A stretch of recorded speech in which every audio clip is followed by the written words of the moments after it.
Greetings, hi, hello, welcome to, and/or welcome back to my page. I'm Fire Lotus the Witch, and welcome to my YouTube page. So today we're going to be talking about something a little bit different, and I'm doing this because there are multiple conversations going on in different styles of the witchy magical practitioner communities right now, and instead of addressing it there, we're just going to make a video, right? So, for anybody who doesn't know who I am, hi, hello, I'm Fire Lotus the Witch. I'm a channeling medium, and I'm a witch who practices different styles of magic. Appalachian folk magic, southern conjure, and hoodoo.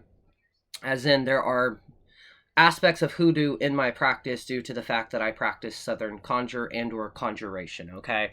And Appalachian folk magic in general. So, in these communities and or the main conversation, lighting and shit's gonna change a little bit because I'm trying to, there we go.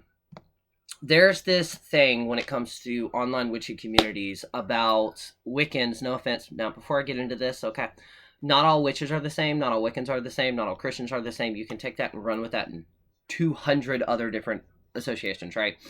But there's a lot of people who follow the Wiccan Rede and or the threefold law. For anybody who doesn't know what the fuck that is, bind the Wiccan law you must in perfect love and perfect trust. 8 words, the Wiccan Rede fulfill, any harm none, do what you will.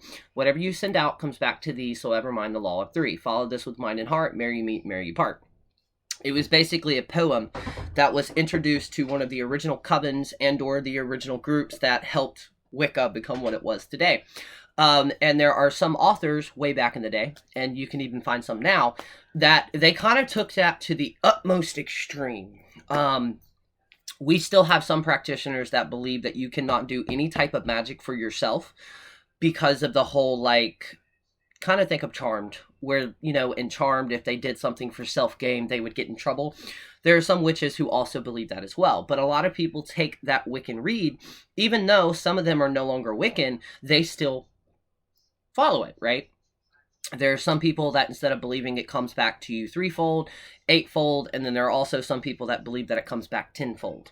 I believe there's a rippling effect. Think of it as the butterfly effect, right? It's not going to come back to you in a bad way or a negative way, but whatever you send out in some way, shape, or form, it's going to ripple back to you, right? And to be honest, I do not use the term dogma or karma in my practice because it has been completely whitewashed to the point where it doesn't even stand up to where its roots came from. The same reason, shout out reindeer, one of my mutuals, they created an entirely new word for representing what an empath is, which is psychonioto, due to the fact that so many people were tying empath or empathetic people to narcissist and shadow work that it lost the original witchy spiritual meaning. An empath, by the way, for anybody who doesn't know, is basically, so magically speaking, it's a person who can feel, literally take on the feelings that you are feeling. You also have the reverse empath where we can project our own feelings out into a room. But in general, in a mundane approach, if you grew up in a household if you grew up in a household where there was a lot of screaming, trauma, stuff like that, from a very young age, we learned how to be in tune with body language, right? Because I grew up in multiple households where I had to read, not the room, I had to read the people to figure out how the energy of that vibe was going to go that night, right? Thus, as we got older, we kind of honed that in more. I'm not taking away from anybody's special abilities or anything like that, but that's basically what it is. So now we have the term psychonioto. Psychonioto was a word that is created that the soul sees the soul or the soul recognizes the soul. I love that way better. So, transpiring back to the original conversation, there is no, in Appalachian folk magic in general, I've not came across a single thing that's like, oh, if you do this, it's going to slap you in your face, okay? With me saying that, conjuration is the exact same thing. And in fact, in conjure, the biggest responsibility a witch has is when knowing when to actually do something magically or just watch and let mundane shit happen, right? Because again, as witches, as magical practitioners, we have to be extremely wise and extremely mindful of when we're actually spreading our energy, right? Whether we're sending it to somebody, whether we're trying to get justice and things like that. But in most of the aspects of that I've learned this is there has to be a justification behind it. What I mean by this, if you're going to retaliate against somebody, if it's petty as fuck, A, it's not going to work. B, if it does work, it may not go the way that you want. But when it comes to the ancestral aspect of it, and you're like, Lotus, you are a white person.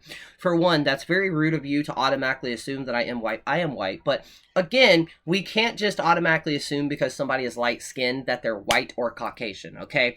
There are all different types of mixes and blends of, you know, ethnicities and races and all of that that may come off as light-skinned, but in reality, they're not.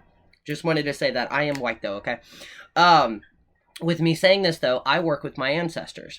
Now, in conjuration, and specifically my practice, there are some aspects. For one, I have to say this. Magic does not come from the deities you work with. Magic does not come from the ancestors you work with. They can amplify. They can bring their own. But magic comes from within you, okay? I wanted to go ahead and clear that out.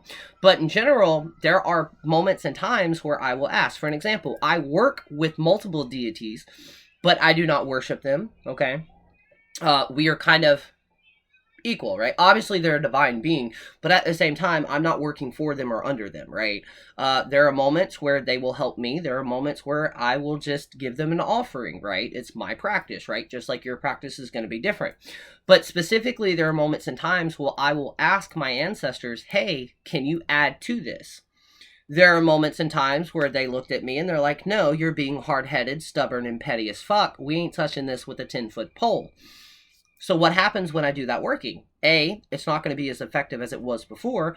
B, it would be effective, but there's going to be a aspect where it ripples back to me, or it completely blows up in my face. Well, Lotus, that's karma. No, it's not.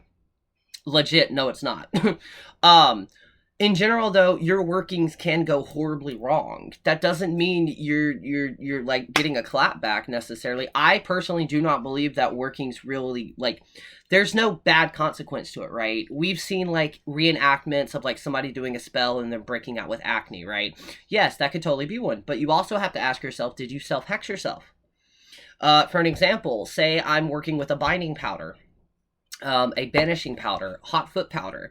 I'm going to make sure that all of my hair is completely tied up and covered like this. I'm going to be very wise and aware of if I speak to make sure my saliva does not accidentally contaminate the working that I'm working. I also wear gloves when I work with hot foot powder and other things like that, because you have to be extremely wise of where, you know, I want to make sure I'm not going to touch my front door, and it could have no effect, but it also could have an effect. So be very wise like that. The amount of times that people think they're getting a clap back or their spell backfired, in reality, you contaminated it and you just self-hexed yourself. But in general, now again, I'm not really speaking on the hoodoo aspect because there's a lot of African aspect in the hoodoo aspect. And obviously, as far as I know, I don't have any of those ancestors, right? But there are moments and times where it's just like in real life when you were younger and you went to an elder, right? Somebody in your family that you highly respected, and you asked them some advice. With me, I'd typically go to my grandmother because she was one of the most wise people I could ever see in a way that I just could not see the world around me, right?